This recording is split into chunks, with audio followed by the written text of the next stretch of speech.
အားလုံးပဲမင်္ဂလာပါဒီနေ့တော့ကျွန်တော်တို့အိမ်မှာဟင်းစုံစုံလေးချက်စားဖြစ်ပါတယ်။ဘာဟင်းနေလဲဆိုရင်မြက်အားဘူးဟင်းရည်ရဲ့ခရမ်းချင်သီးငပိချက်ရဲ့ဝတ်သားအချိုးနှစ်လေးချက်စားဖြစ်ပါတယ်။ဟင်းတွေကလည်းအရန်ရသာကောင်းပြီးထမင်းစားမိန်နာဖြစ်တဲ့အတွက်ကြောင့်မလို့ထမင်းဟင်းစားမကောင်းတဲ့သူတွေအတွက် idea လေးအသစ်တစ်ခုရမယ်လို့မျှော်လင့်ပါတယ်။ပထမဆုံးတော့ဝတ်သားချက်ပါမယ်။ဝတ်သားချက်ဖို့အတွက်ကိုကျွန်တော်ကကြက်သွန်နီတွေကိုခက်ကြမ်းကြမ်းလေးရေးထားလိုက်ပါတယ်။ဝတ်သားချိုးချက်ချက်မှဖြစ်တဲ့အတွက်ကြက်သွန်နီတွေကိုများများလေးသုံးထားလိုက်ပါတယ်။ပြီးရင်တော့ကြက်သွန်ဖြူကိုညံ့ညံ့အောင်ထောင်းထားပေးလိုက်ပါမယ်။ကြက်သွန်ဖြူညက်သွားပြီဆိုရင်တော့ကြက်သွန်နီတွေကိုလည်းအလားတူပဲထည့်ပြီးတော့မညက်တညက်လေးထည့်ထောင်ပေးထားလိုက်ပါမယ်။ပြီးရင်တော့စီစားတက်ပါတော့မယ်။စီတက်တဲ့ခါမှာလည်းဝတ်သားကိုအချိုးချက်ချက်မှဖြစ်တဲ့အတွက်ကြောင့်မလို့ကြားနဲ့ငယ်ထည့်ပြီးတော့စီတက်ထားပါတယ်။ပြီးရင်တော့ကြက်သွန်ဖြူကြက်သွန်နီတွေကိုမှုေးလာတဲ့အထိမှုေးပေးသွားလိုက်ပါမယ်။ကြက်သွန်ဖြူကြက်သွန်နီတွေကမှုေးလာရင်းနဲ့နွမ်းပြီးအနက်မှုေးလာပြီဆိုရင်တော့ရမှုန်နဲ့ငယ်ရိုးထည့်ပြီးစီတက်ပေးလိုက်ပါမယ်။ချင်းမုံနဲ့ကြက်သွန်ဖြူတွေရောသမမှုေးပြီးတော့မှုေးလာပြီဆိုရင်တော့နောက်ဆုံးပိတ်ဝတ်သားကိုထည့်ပြီးလှုပ်ပေးပါမယ်။ပုံမှန်ဆိုရင်တော့ဝတ်သားချိုချက်ကိုတကြားဝတ်သားတွေထည့်လှုပ်ပြီးမှထည့်ချက်လေးရှိရပါတော့။ကျွန်တော်ကတော့စီ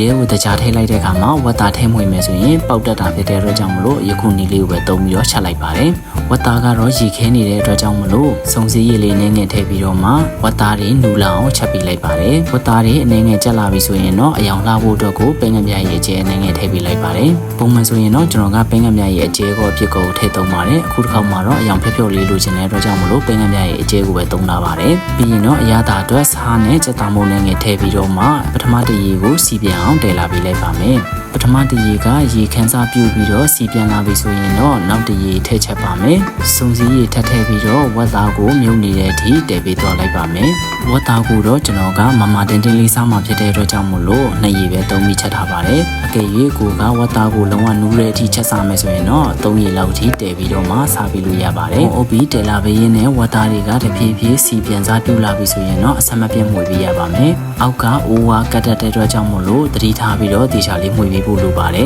။မှုေးလာရင်းနဲ့ယခုလိုစီပြန်လာပြီဆိုရင်အရန်ကုန်မှမှုေးပြီးစားလို့ကောင်းတဲ့ဝတ်သားချိုချက်လေးကိုရပါပြီ။ဝတ်သားချိုချက်ချက်ပြီးပြီဆိုတော့ကျွန်တော်တို့ခရမ်းချင်းသီးငပိချက်လေးစားချက်ပါမယ်။ရေရက်တွေကဈေးတွေကခရမ်းချင်းသီးတွေများများဝယ်လာတာဖြစ်တဲ့အတွက်ကြောင့်မို့လို့ခရမ်းချင်းသီးတွေမကောင်းမှဆိုတဲ့အတွက်ကြောင့်မို့လို့ခရမ်းချင်းသီးငပိချက်ကိုများများလေးလုပ်ထားလိုက်ပါတယ်။ခရမ်းချင်းသီးငပိချက်ကတစ်ခါချက်ထားပြီးပြီဆိုရင်3-4ရက်လောက်ထားခဏမို့လို့ခရမ်းချင်းသီးကိုများများလေးသုံးပြီးတော့ခရမ်းချင်းသီးငပိချက်လေးချက်ထားလိုက်ပါတယ်။ခရမ်းချင်းသီးငပိချက်ချက်ဖို့ကတော့ပဝင်ပစ္စည်းတွေကတော့ရိုးရှင်းပါတယ်။ကြက်သွန်ဖြူလေးနဲ့ငယ်ထောင်းထားတဲ့ကြက်သွန်နီလေးပပလေးထားလိုက်ပါတယ်။ပြီးရင်တော့ခရမ်းချင်းသီးလေးတွေကိုအနီတော်တုံးလေးတွေကကြိကြိုက်ထားပေးလိုက်ပါတယ်။အားလုံးပြီးပြီဆိုရင်တော့ခရမ်းချင်းသီးငပိချက်စားချက်ဖို့ ready ဖြစ်ပါပြီ။ပထမဦးဆုံးစီတက်ပါမယ်။စီထဲကိုအယောင်လှအောင်လို့စနွင်းမုံနဲ့ငယ်ထည့်ပြီးတော့မှတေချာလေးစီတက်ပေးလိုက်ပါမယ်။ကြက်သွန်ဖြူကြက်သွန်နီတွေကိုတော့စီတေချာတက်ပြီးမှုေးလာတဲ့အထိနာနာလေးမှုေးပြီးတော့စီတက်ပေးလိုက်ပါမယ်။ဒါမှငပိချက်ချက်တဲ့အခါမှာအရန်ကိုမှုေးပြီးစားလို့ကောင်းပါပါ။ပြီးရင်တော့ကျွန်တော်တို့စိမ့်စားငပိနဲ့ငယ်ကိုထည့်ပြီးတော့မှစီတက်ပေးလိုက်ပါမယ်။ခုလိုမျိုးလေးစီထဲတက်ပေးမယ်ဆိုရင်တော့ငပိက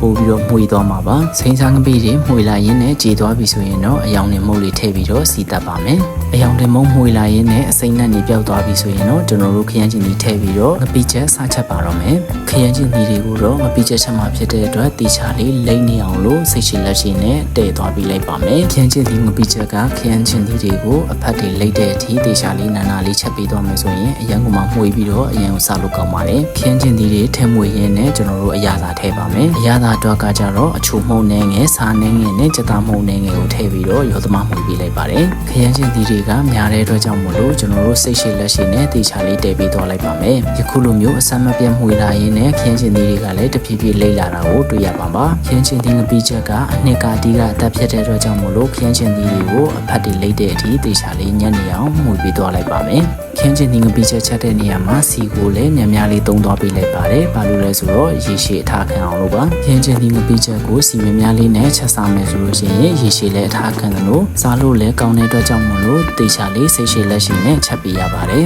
။ခင်းချင်းသီးတွေကိုယခုလိုမျိုးလေးအဆက်မပြတ်စိတ်ရှိနဲ့မှုေးပေးသွားလိုက်မယ်ဆိုရင်တဖြည်းဖြည်းနဲ့စီပြန်စားပြလာပါပြီ။ခင်းချင်းသီးတွေလည်းလိမ့်လာတဲ့အတွက်ကြောင့်မို့လို့တဖြည်းဖြည်းနဲ့မှုေးလာပါပြီ။မှုေးလာနေရင်နဲ့ခင်းချင်းသီးတွေအားလုံးလိမ့်ပြီးတော့ချက်သွားပြီဆိုရင်တော့င ရုတ်တီစိမ်းလေးထည့်ပြီးတော့မွေးနေအောင်လို့ထည့်ပြီးချက်ပေးလိုက်ပါမယ်ယခုလိုမျိုးလေးခရမ်းချင်သေးတွေကလိပ်ပြီးချက်လာပြီဆိုရင်တော့အနံ့ပုံမွေးအောင်နနမင်းလေးထည့်ခတ်လို့ရပါတယ်ကျွန်တော်ကတော့ရေရှည်ထားမှဖြစ်တဲ့အတွက်ကြောင့်မလို့နနမင်းမခတ်တော့ပါဘူးပြီးရင်တော့မြက်အာဘူးဟင်းရည်လေးချက်စားပါမယ်မြက်အာဘူးဟင်းရည်ကိုတော့ကျွန်တော်ကအပူရွက်မသုံးဘဲနဲ့ချက်သွားမှာဖြစ်ပါတယ်ပထမဦးဆုံးကြက်သွန်ဖြူနဲ့ငရုတ်တီစိမ်းတွေကိုထည့်ထောင်ပေးလိုက်ပါမယ်အနေငယ်ညက်လာပြီဆိုရင်အရသာအတွက်စားနဲ့ကြက်သားမို့အနေငယ်ထည့်ပြီးတော့ညက်နေအောင်ထည့်ထောင်ပေးတော့လိုက်ပါမယ်ဒီလိုမျိုးထည့်ထောင်ပေးလိုက်ခြင်းအပြင်ဟင်းရည်ချက်တဲ့အခါမှာလည်းအရသာကိုထပ်ပြီးတော့တိတ်ထည့်စရာမလိုတော့ပါဘူးဟင်းရည်အိုးကတော့အရင်နေ့ကကြုံကြော်ထားတဲ့စီလက်ကြံကကြံနေတဲ့အတွက်ကြောင့်မလို့စီနှဲငယ်နဲ့မွေးသွားအောင်လို့စီတက်ပေးလိုက်ပါတယ်ပြီးရင်တော့ပစုံနှဲငယ်ကိုထည့်ပြီးတော့မှရောပြီးစီတက်ပေးလိုက်ပါမယ်စီတက်လာရင်းနဲ့မွေးလာပြီဆိုရင်တော့ရေနွေးထည့်ပြီးတော့တည်ပါတော့မယ်မြက်အာဘူးဟင်းရည်က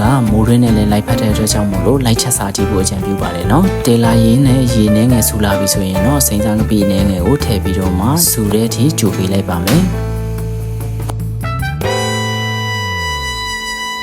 ဟင်းရည်ကတဖြည်းဖြည်းနဲ့ဆူလာပြီဆိုရင်တော့ဟင်းရည်နှဲငယ်ပြက်အောင်လို့ဆမ်မှုန့်နှဲငယ်ကိုဖြော်ပြီးတော့ထည့်ပေးလိုက်ပါတယ်ဆမ်မှုန့်ထည့်ပြီးတဲ့အခါမှာလည်းပြက်ခဲမသွားအောင်လို့အနှဲငယ်မှွေပေးရပါမယ်ယခုလိုမျိုးလေးမှွေပြီးသွားပြီဆိုရင်တော့နှစ်ဆက်ပြုတ်ထားတာလေးကိုထည့်ပြီးတော့ရောပေးလိုက်ပါမယ်ယခုလိုမျိုးလေးတဲလာရင်းနဲ့ကောင်းကောင်းလေးစူပွက်လာပြီဆိုရင်တော့ကျွန်တော်တို့အနှဲငယ်မှွေပြီးတော့မှအပေါ်အနှံရတာလေးလည်းငယ်မြည်လိုက်ပါမယ်ရည်ကြည့်တဲ့အခါမှာအရသာကအနှဲငယ်ပေါ့နေတဲ့အတွက်ကြောင့်မလို့အရသာအနှဲငယ်လေးအောင်လို့ကျွန်တော်ကကြက်သားမို့အနှဲငယ်ထည့်သုံးပေးလိုက်ပါတယ်နောက်ဆုံးမှာဟင်းရတာကလည်းအနေတော်ဖြစ်ပြီးစူပွက်လာပြီဆိုရင်တော့ပင်စိမ်းလေးအုပ်ပြီးခတ်ပေးလိုက်မယ်ဆိုရင်အရန်ကမှမွေးပြီးစားလို့ကောင်းတဲ့မြက်အာဘူးဟင်းရည်လေးကိုရပါပြီမြက်အာဘူးဟင်းရည်ကတော့တယောက်နဲ့တယောက်တူချင်မှတူပါမယ်နော်ကျွန်တော်ကတော့အလွယ်နီးလေးချက်စားပြတာဖြစ်တဲ့အတွက်ကြောင့်မလို့ကျွန်တော်ချက်တဲ့ပုံစံလေးကိုပဲ sharing လုပ်ပေးလိုက်ပါတယ်နော်အခုဆိုရင်မြက်အာဘူးဟင်းရည်လေးကလည်းဆူလာပြီဆိုတော့ဟင်းဥပေါ်ကချပြီးထမင်းစားပါတော့မယ်ဗီဒီယိုကိုအစားဆုံးကြည့်ပေးကြတဲ့အတွက်အားလုံးကိုကျေးဇူးတင်ပါတယ်နော်နောက်ဗီဒီယိုတွေမှာပြန်တွေ့ပါမယ် bye bye